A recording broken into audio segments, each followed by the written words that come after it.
hand over to our next speaker. Please put your hands together for Christopher Storer.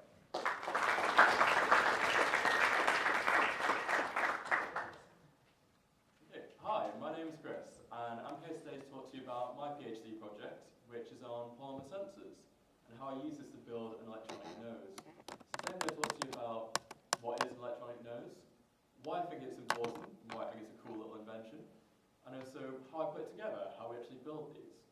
So first of all, what is an electronic nose? Well, it's a series of special plastics that we use to mimic the receptors that you find in your nose, the things that allow you to smell and to taste. Now for that, what I want you to imagine is, on the outside of every cell, you have a series of receptors and binding sites. And for each of those, it's unique to a different type of chemical. Now if we can recreate that, if we can find a way to mimic it and get an electrical signal out, then what we can do is create a device that allows us to, allow a computer to smell, which I think is really cool. Now you're probably thinking, why is this important? Well, think about the airport security industries, public safety industries. It can be used for things like drug detection, explosives detection, which is very topical today. It can be used in agriculture for detecting things like nutrients in the soil, in hydroponics, as well as in food waste. We could measure the chemicals that are coming off a piece of food and determine its shelf life from that. So how do I build these? How do I put them together? Well, it's using a clever piece of technology called molecular imprinting. Now, what I want you to imagine is we take a piece of Play-Doh, and then from that we take a piece of a jigsaw puzzle. I want you to imprint that piece of the jigsaw puzzle right into the Play-Doh.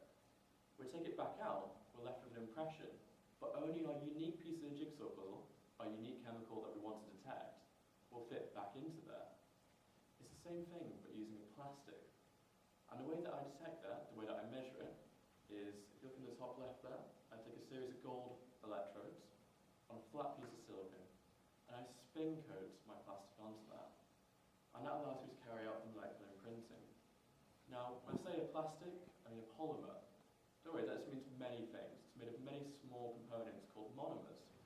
And I take my small components in a solution, and they form around my piece of the puzzle, like we're doing with Play-Doh.